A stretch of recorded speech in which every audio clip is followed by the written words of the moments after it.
This is AMISOM's opinion poll conducted in November and December of 2012 in the regions of South Central Somalia. The total sample was 2,000 interviewed in a random manner, and the split is as follows. 1,000 people in Mogadishu and Afgoy corridor, which is Sector 1 of AMISOM's area of responsibility, and it included 200 IDPs. The other 1,000 were interviewed in Baidoa, which is Sector 3, Beletweyne, which is Sector 4, and Doble and Kulbio, which is in the Lower Juba region in Sector 2. Approximately 1,046 were interviewed between Mogadishu and Afgoy corridor. And in Sector 2, down at the bottom left, you see there are 230 people interviewed in Doble and Kulbio. Now in Baidoa, which is Sector 3, that's the headquarters, there were 344 interviewed. And then in Haran, Beletweyne is the headquarters, and there were 457 interviewed there. Begin to discuss key issues, and the first up is to discuss the results of the support to the Somali federal government and local administrations. We see that there is a strong support in terms of response to the question of, do you support the Somali federal government and as the official government of Somalia? Over 86% say yes. And then the next question is, do you support the new president of Somalia, Hassan Sheikh Mohamud? And over approximately 90% also agree. Most people would think that this is if you look overall at positive sentiment towards the Somali federal government, what was done was a number of questions regarding this issue were pulled together and came up with essentially an index which demonstrates that while Mogadishu and Haran exhibited above average regard for the Somali federal government, residents in Bai, which is indicated in the orange in the slide, Baidoa, particularly the city, were below average. And then residents in Lower Juba, again identified by Doble and Kulbio, were well below average with respect to the underlying trend of support to the Somali federal government. This slide discusses the positive sentiment towards the Somali federal government. Again, it's an amalgamation of a number of questions that were pulled together, and this reflects per district in Mogadishu who supports well above average in the dark green, the Somali federal government, who supports above average in the light green. Average is the cream-colored support towards the government, below average being the orange, and well below average is the red areas of the districts. Now we look at the difference between the previous slides of support for the president and the Somali national government, which was over 80%. The question here is different, and it's about trust. And so how much trust, if any, do you personally have in each of these groups of people? And then this particular question is about the Somali national government. The region in orange is Mogadishu, and then the region in green signifies Juba, but again, remember it's Doble and Kulbio. The blue bar represents Baidoa, and the maroon bar represents Haran, or the Beletweyne capital. So across the board, you're seeing that there's about 50% support in most of these regions, except when you get to the blue, and that means Baidoa, which is Sector 3, and that's at 29%. When we look at support for local administrations, again, it's much lower than the support for the Somali federal government overall. It's only at a 44% overall support of local administrations. However, there's also a large amount of people who are on the fence in saying they don't know. The green area of Juba area, which again is the Doble and Kulbio, is very high at 66% of supporting their local administration. Along the board here, though, you see Beletweyne in the maroon at 31% is very, very low support. However, again, many just didn't answer the question at 60% in Beletweyne.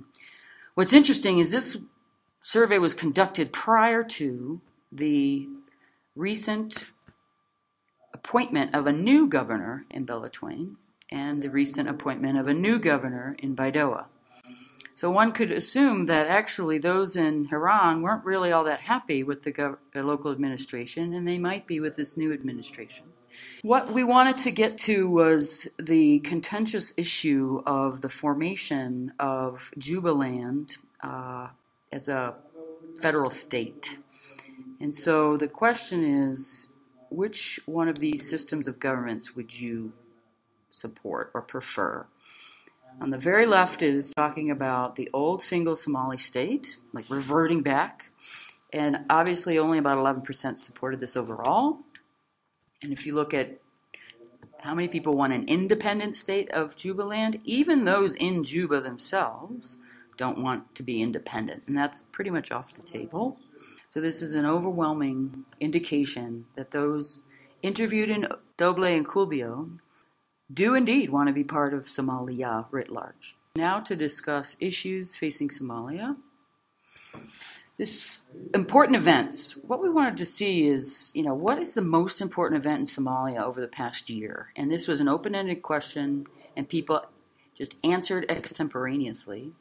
And over 33% of those interviewed mentioned the democratic elections, overwhelmingly. Next, of course, is expulsion of al-Shabaab at about 10% overall, constitutional reform, and then the bombing of Hoyoyinka, and then return of diaspora. But it's clear that this election was a significant event for those in Somalia overall. We now look at the same question, but at a regional level. So what, in your opinion, what has been the most important event in Somalia in the last year?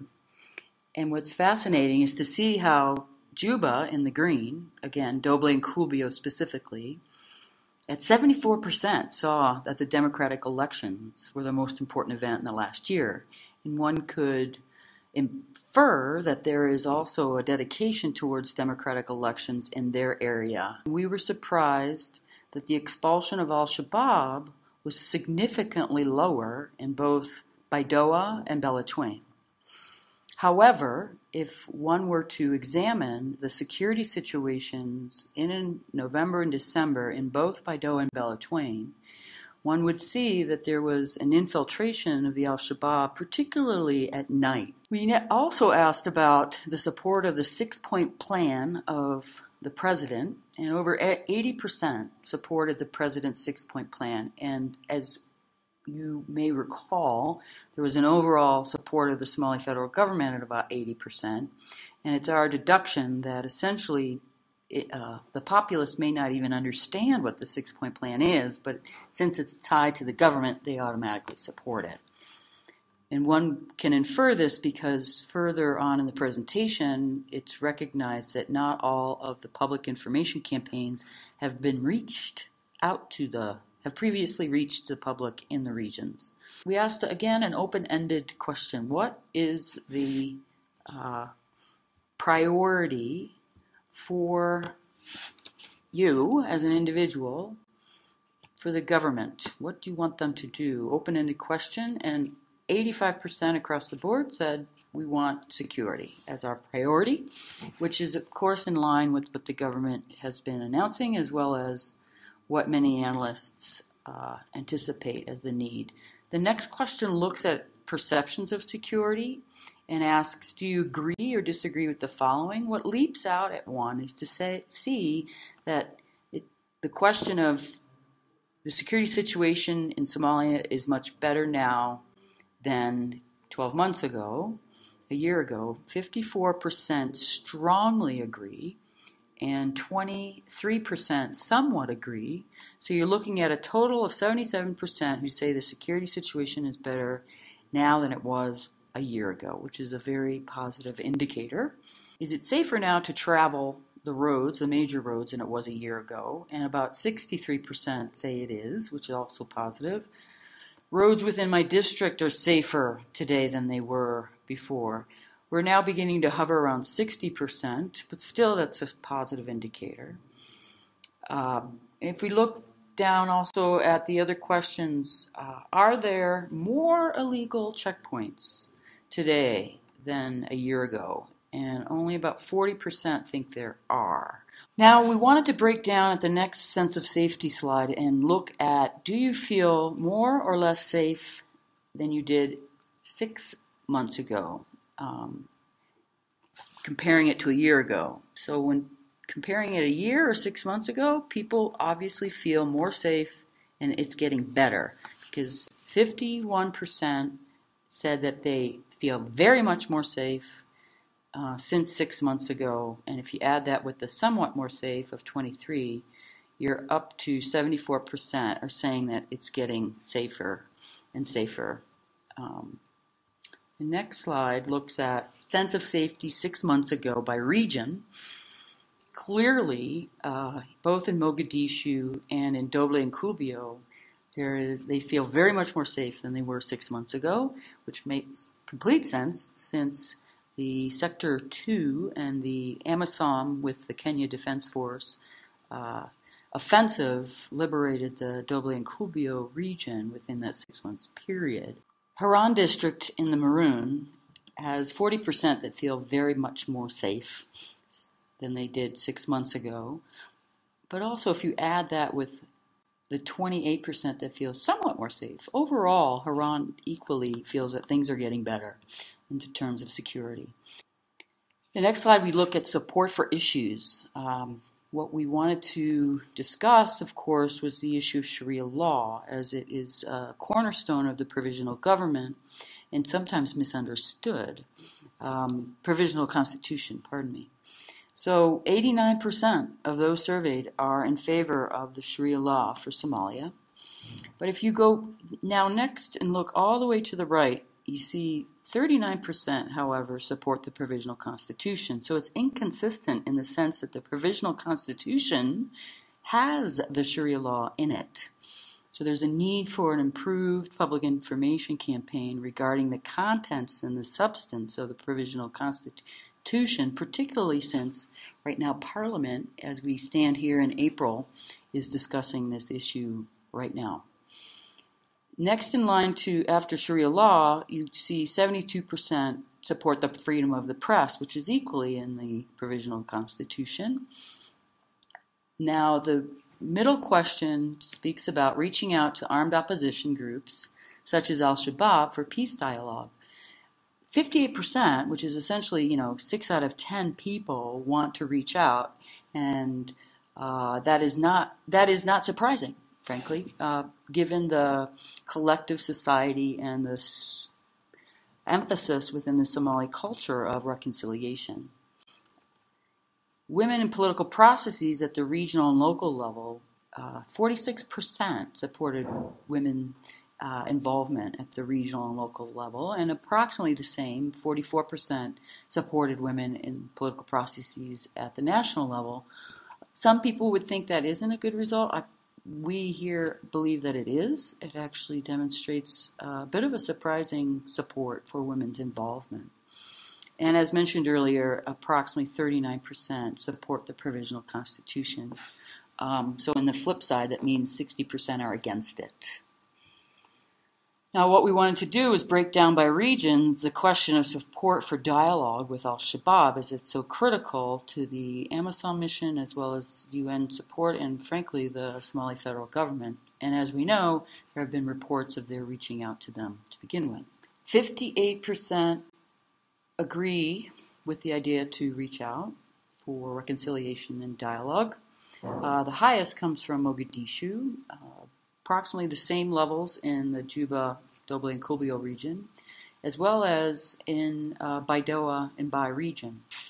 It drops when you get to Beletweyne and Haran, and they clearly have a higher level of do not support and the idea of reaching out. The next, we wanted to ask, what are some of the leading concerns about the Constitution? And overwhelmingly, 48% enunciated their concern about equal sharing of resources between the regions. Basically, what that refers to, of course, is the formation of federal states, and how are these federal states going to, in the future, share resources. Incompatibility with Muslim law was another concern, which again demonstrates that there has not been a good coverage of the fact that the Sharia law is in the Constitution. Also, the citizens' right to protection at 19%, adults beginning at age 18. So there's a lot of need for essentially a good public information campaign on the issues of the Constitution. We next addressed the peace process.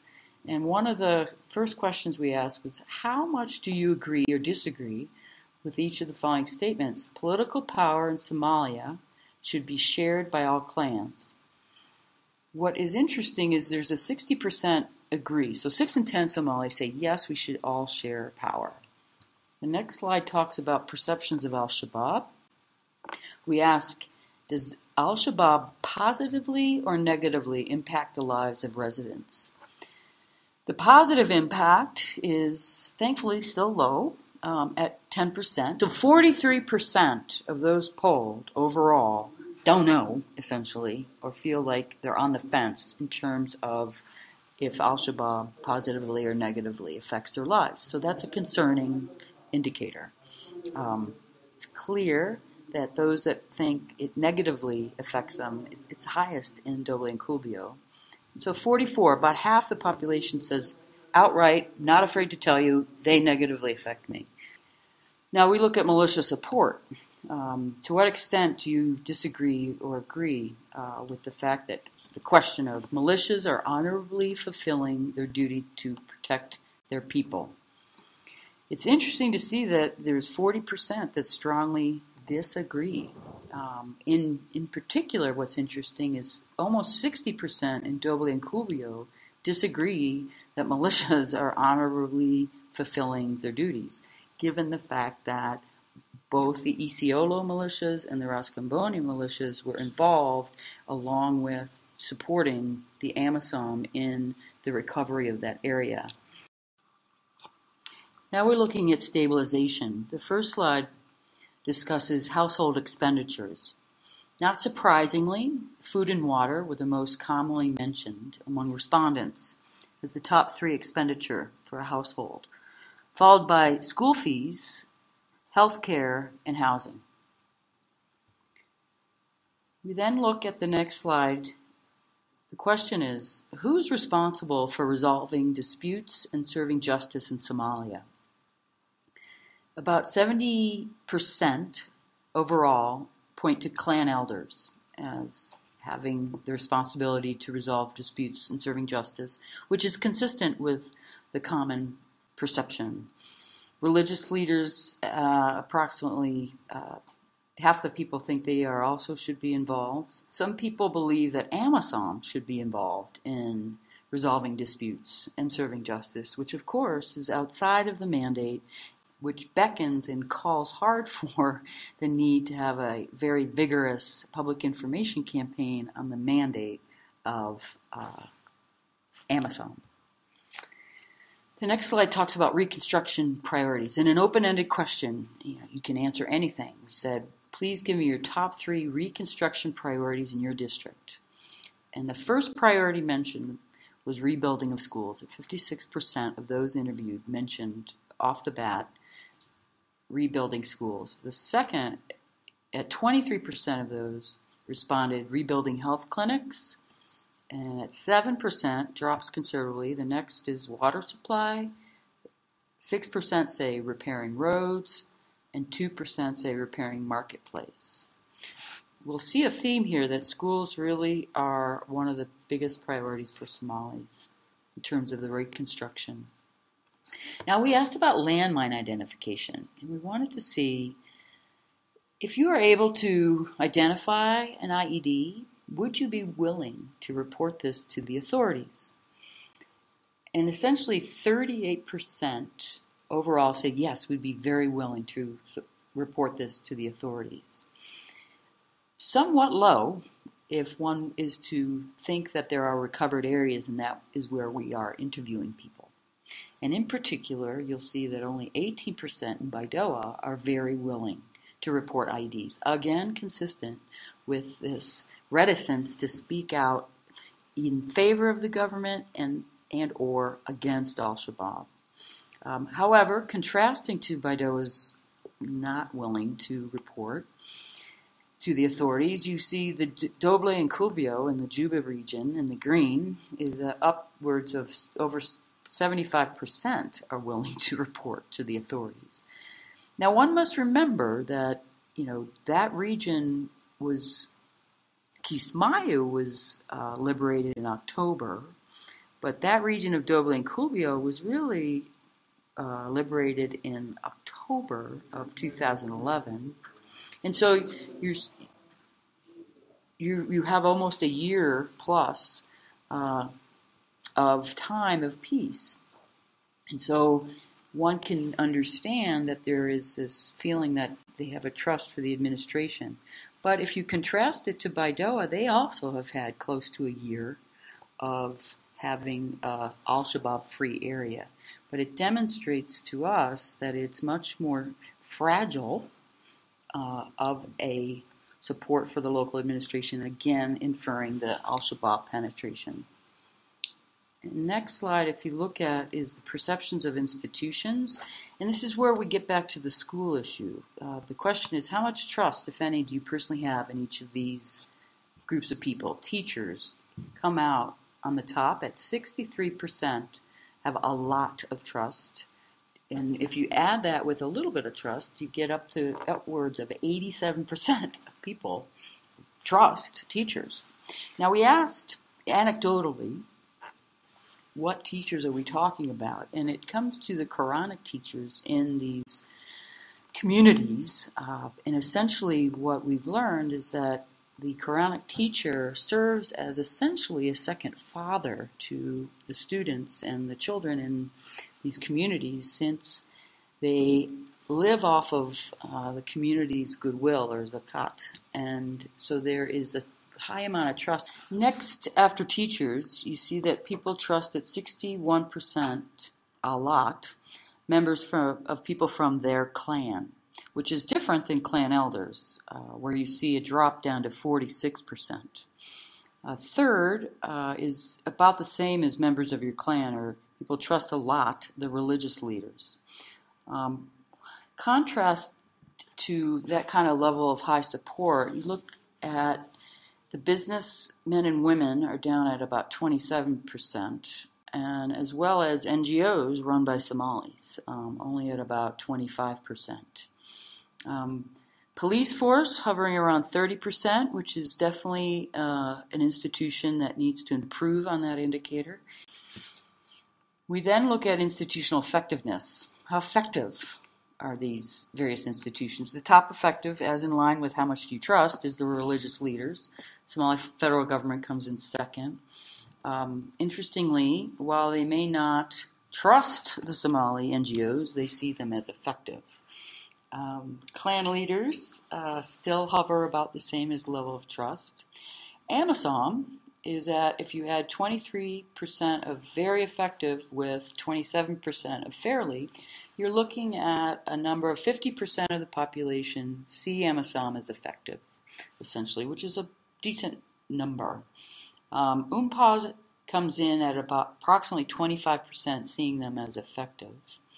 And again, the support drops for the al-Shabaab as seeing them as effective. It goes down from those that support them, which was hovering around 30%, to those that see them as effective at 17%. Next, we look at the perceptions of foreign country motives. And the question is, do you agree or disagree with the sentiment that Ethiopia is involved in Somalia for its own interests? And 61% strongly agree that Ethiopia is involved in Somalia for its own interest. The United States of America is at 57% of those interviewed believe that they are also in Somalia for their own interests. Kenya at about 55%. Uganda is at about 43%. And Turkey's at about 31%. However, what's interesting is Turkey has received the most, if you look at media monitoring, positive commentary regarding Somali support. However, when you add 31% and 15, that's about 56% strongly agree that Turkey is in Somalia for their own interests. It somewhat contradicts the popular sentiment that everyone loves Turkey being in Somalia. Now, if we look at AMISOM, we ask about the effectiveness, and there are these mandates of AMISOM supporting the Somali federal government, providing security for the community, and supporting the provision of humanitarian aid. AMISOM has good numbers in particular for supporting the Somali federal government. At 81% see AMISOM as effective in supporting the Somali federal government. 58% see AMISOM as effective in providing security for the community, which is close to 6 in 10, which is quite a good number. And lower numbers for seeing AMISOM as effective at approximately 55% for the provision of humanitarian aid. And this is not surprising in the extent that really in the last 9 months, AMISOM has only been in control of these regions outside of Mogadishu. If you look at the next slides, we look at the same issue of AMISOM effectiveness by region, and you have notable support for AMISOM as very effective in Beletweyne at 34%, but when you add that with fairly effective at 28%, you're looking at 62% of the population in Beletweyne, which is Sector 4 in the Haran region. See AMISOM is very effective. It's not that surprising given that the AMISOM contingent in that region is the Djiboutians, who of course speak the Somali language, and it's also a unit that has been involved in assisting the communities affected by the floods, of which got a lot of media attention, in addition to they engage in population engagement, essentially, and walking through the city streets and other areas, and in some instances without arms. And we'll sit down and have coffee or tea with the residents, as well as hold key leader engagements with business leaders, as well as the sector commander holds a weekly radio call-in show to answer questions directly. When you look at the level of support as very effective in Juba, again, Doble and Kulbio, it's also very high. You're looking at essentially 56% of those see AMISOM as very or fairly effective. However, in the case of Juba and Doble and Kulbio, there's a pretty high number of people that are not sure. There's about 32% that don't know, along with 9 and 3% that say they're ineffective. So you're looking at approximately 44% or half of the respondents are not so sure. The next slide series is on the access to media. What we wanted to look at is how many folks use personal mobile phones, radio sets. Now, when we look at it, clearly 70% of those interviewed have access to a personal mobile phone. Doesn't mean they have one, they have access to it, which is a high number, which is also pretty widely known throughout the international community that Somalis have this. What was unknown was that 37% overall have access to TV. And what's interesting about this is that when you look at it by region, most people assume those in Mogadishu had access to TV, but 40% in Baidoa have access to TV, and 35% have access to TV in Beletweyne. A lot of it is satellite, but clearly this can help inform interventions for public information campaigns for the regions outside of Mogadishu. Additionally, if you look at the internet, most people assume that internet use was only in Mogadishu, but while it's at 28%, they have access to internet. Beletweyne is also at about 24%, and Baidoa at about 16%. Clearly, the access to media is lowest across the board in Doble and Kulbio. However, they equally use personal mobile phones and radios as at a large rate. Radio listenership by region. We wanted to find out which radios are folks listening to. Clearly, overall, you have the highest listenership for BBC Somalia. Coming in next is Voice of America. Remember, at the time of this interview, in November and December, most of the regions had not yet reconstructed their local community radios in Baidoa and Beletweyne. They had to rebuild them because when the Al-Shabaab left, they destroyed the radio stations. So they were relying on satellite radio.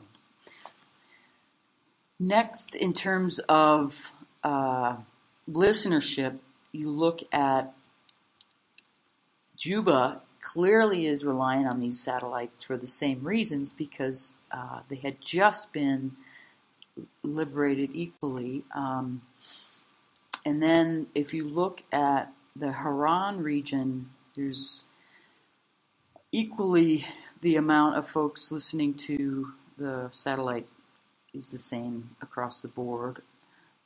However, by area has Radio Barkulan, has a transmitter in Baidoa, and it comes in third. And then additionally, Radio Mogadishu has a transmitter there, and so that's essentially what shows up. What's of somewhat concern, however, is the far right bar in each of these areas. Mogadishu is the gray bar. 23% of the people are listening to Al-Andalus, which is an Al-Shabaab radio station. Less folks are listening to the Al-Shabaab stations in the Doble and Kubio. But Bai is at 20% and Haran is lower. But total, it's about 17% still listen to the Al-Shabaab stations. But now, there's a difference between listening to a station and trusting a station. However, in this scenario, those, again, BBC, Somalia, VOA, Voice of America, and Radio Mogadishu are the top three in terms of trustworthiness, with Radio Barkulan coming in at fourth. Radio Shabelle is fifth. Kulmiya is sixth. And even Radio Al-Shabaab registers a 17% of trustworthiness. Frequency of internet use. Approximately 40% of Somalis have used the internet, which is a much higher level than most people had anticipated. However, if one is to look at the Juba region, in particular Doble and Kubio, 72% have never used the internet.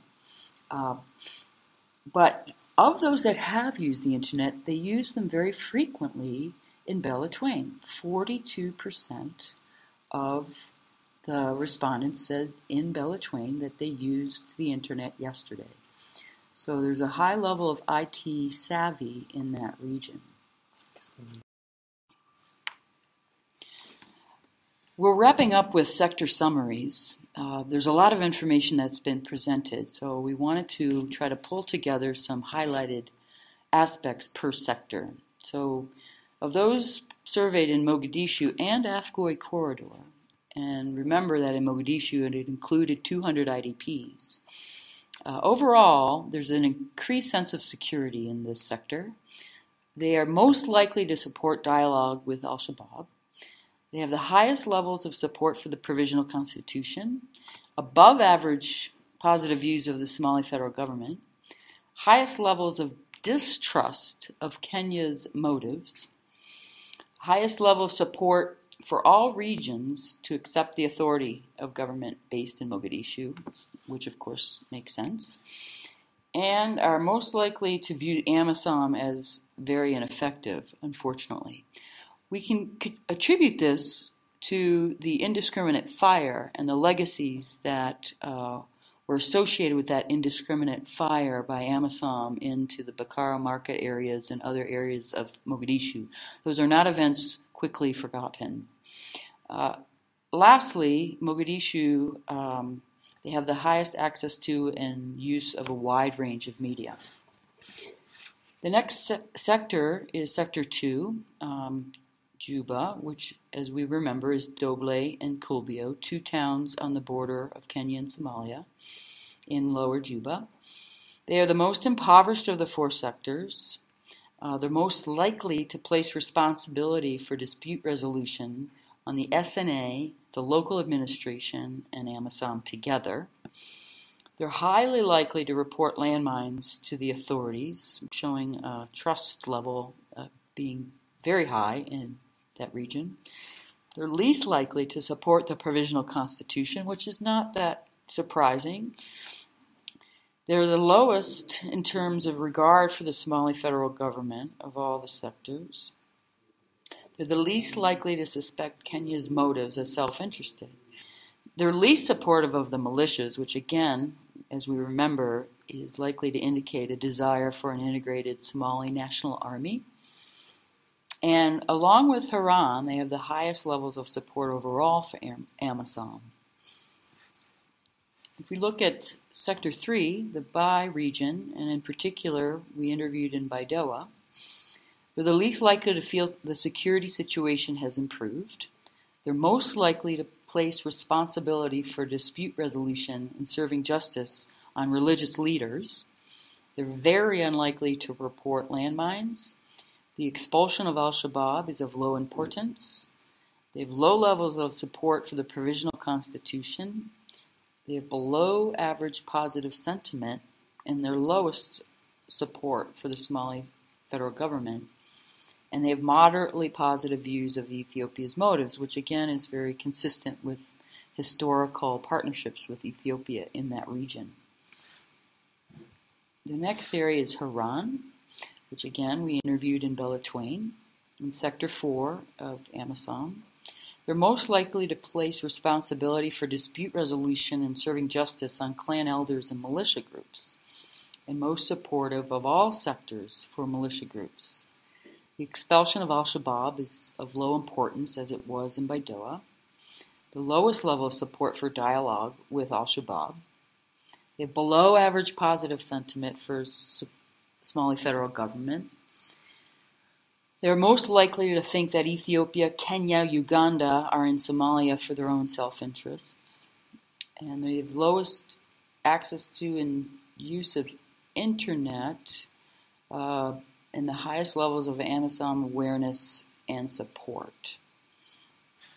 Overall, I would say one needs to remember that in Haran as well, the effectiveness of AMISOM and the support for AMISOM is linked to the shared language of the Djiboutian contingent of AMISOM in that they speak Somali as well. Thank you for your time.